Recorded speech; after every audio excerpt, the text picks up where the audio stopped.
Hey everyone, you are watching the Stay Curly channel.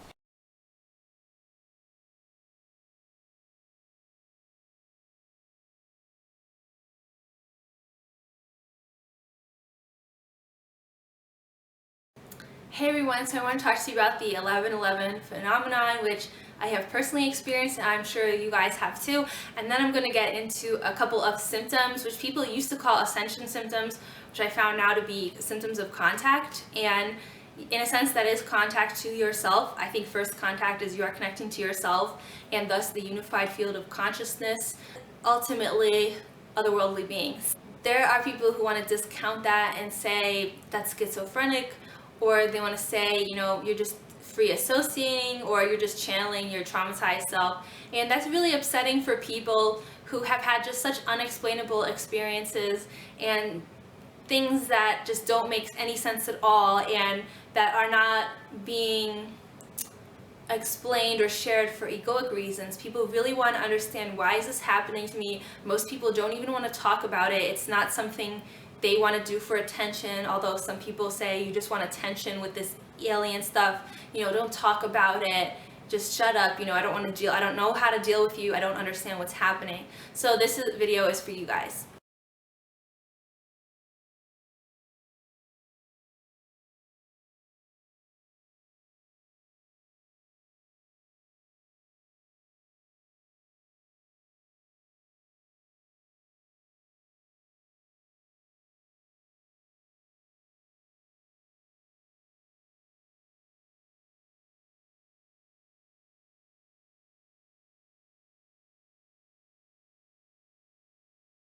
So the first time I experienced the 11/11 phenomenon was when I was going to college, my first year in Finland, around the winter of 2007, and I was sort of going through this time where I wanted to understand the world and why I'm here, and I had all these questions popping up in my mind.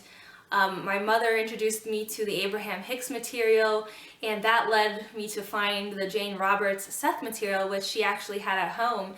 And I had some really unusual experiences reading that book. So 3 times, 3 different nights, I went to bed exactly 23:23 because it's military time in Finland. So I stopped reading the book at 23:23. I automatically went to Google. I sat down on my computer, and for some strange reason I Googled 11/11, and I don't remember why. I can't understand why I do that, because in American time it would have been 11:23.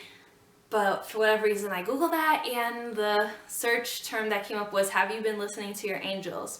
This is happening all over the place. People say it's a gateway. I believe it's a gateway to yourself, and that first contact is contact to yourself, because that's what you're ultimately doing. You're connecting to the unified field. And these numbers just mean follow your path. The angels are with you. You're tapped in right now. You're tapped into your inner guidance and wisdom. You're tapped into the universe, and you're going at a very fast rate. So it's hard to describe in English terms, but when you accelerate your consciousness, you just kind of put things together. You have these understandings. You just kind of know things. You can tap into other people. You might feel them. You might hear them, hear their thoughts. You might even have a healing power that comes in. You may be predicting timelines, all kinds of things, and that is an accelerated state. So whereas you can be sluggish and tired and depressive, you can actually be enthusiastic, tapped in, and intuitive. Another weird thing that's been happening to me is I will get clients in doubles. So I'll have a person of the same name and have 2 bookings in the same week, one right after another. Or if I have a male and a female, they'll have almost the same sounding name. And this was happening for the past 2 years, ever since I started channeling. My partner went to get a tattoo of the Boots constellation. I have the Pleiades on my arm. He got the one with Arcturus on it, and we went to look for the tattoo parlor because they changed the location. And just before we turned onto the second road to go to the parlor, a car was in front of us and it said 111. I pointed it out to my partner. I said, hey, that car says 111. And just as we turned, he was so excited about the tattoo, we turned to get the tattoo places, the number of the place was 111. So this is what I'm talking about. These are kind of innocently occurring numbers, and you can't look for them, because if you start to look for them, that's not gonna, that's like forcing the universe to confirm something for you.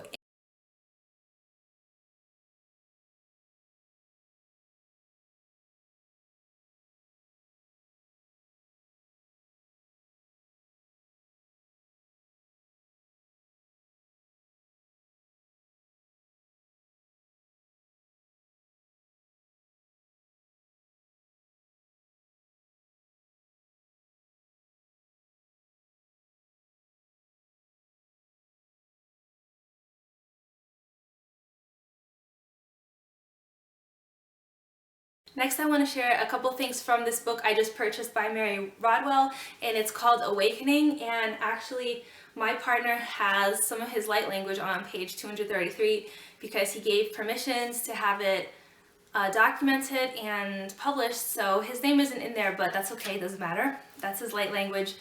And in this, Mary Rodwell is a registered nurse, and she helps people who probably had unusual contact experiences, or people who say they are from other planets, star children, and who might need help, because there are a lot of people experiencing these things. And I realized that when we have unusual things happen or special gifts come in, we're looking for validation. I know I was when I started channeling. I wanted to channel for everybody, and I wanted people to provide me like a safe haven. I didn't have that.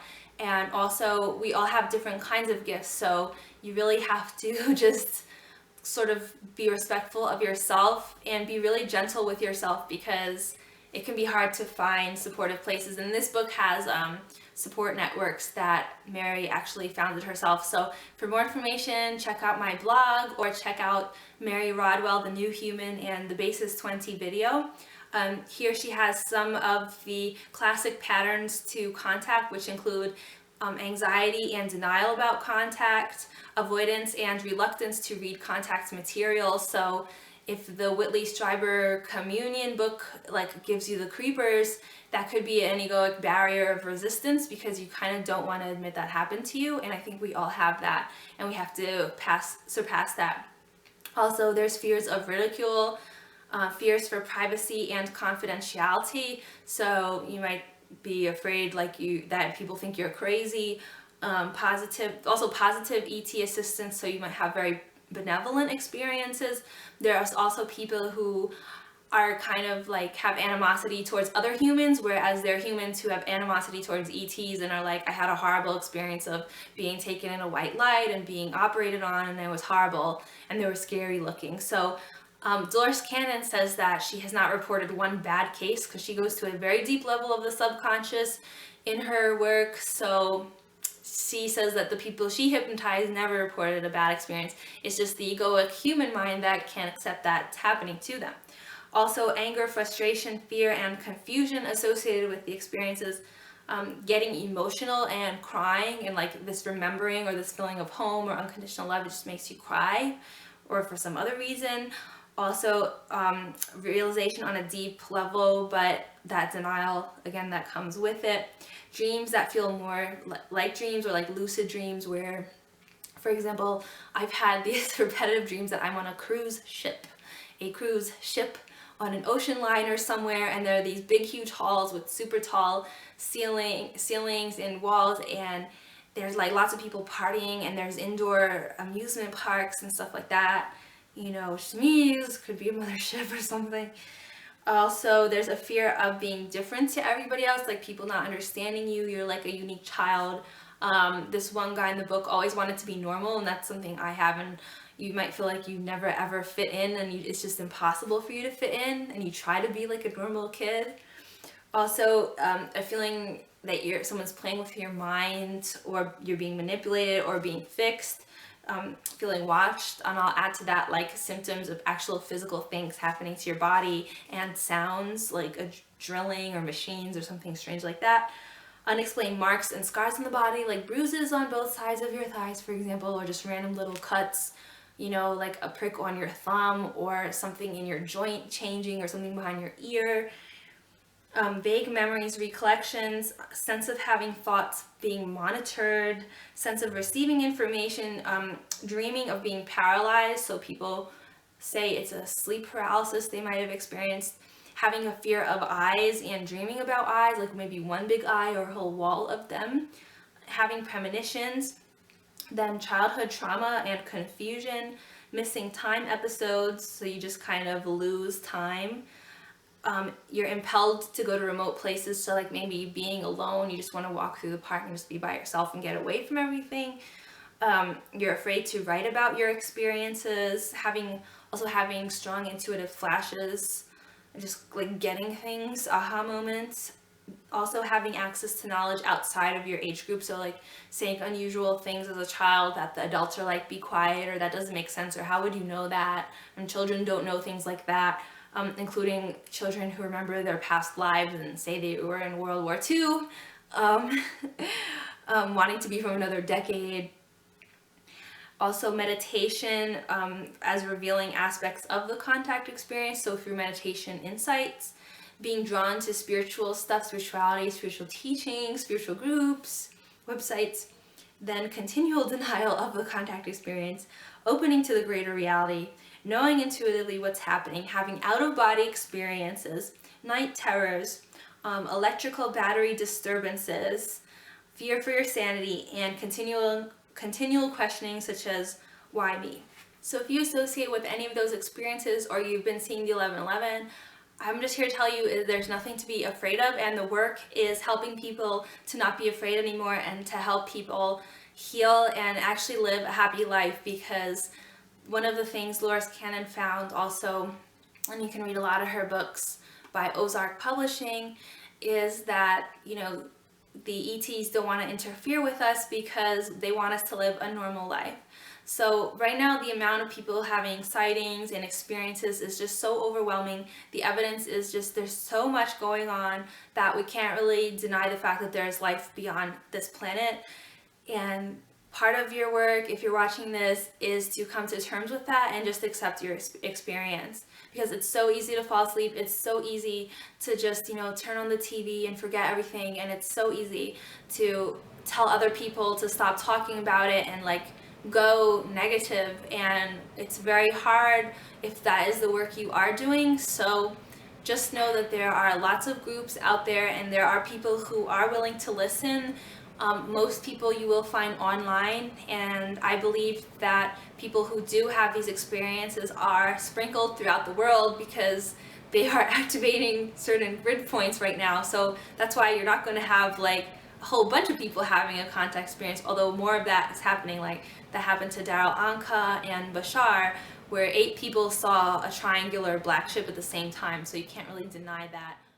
And finally, I just want to remind you that I'm writing a book on self-love dynamics, so that is coming soon with an online study course to help you deal with more earthly matters, and like what is to be a human on this planet, and how to deal with people who just don't understand or just mean and bully you. And it's to help you embrace yourself. And if you want to have otherworldly contact and these experiences, also remember the easiest way to get there is through simple yoga and meditation.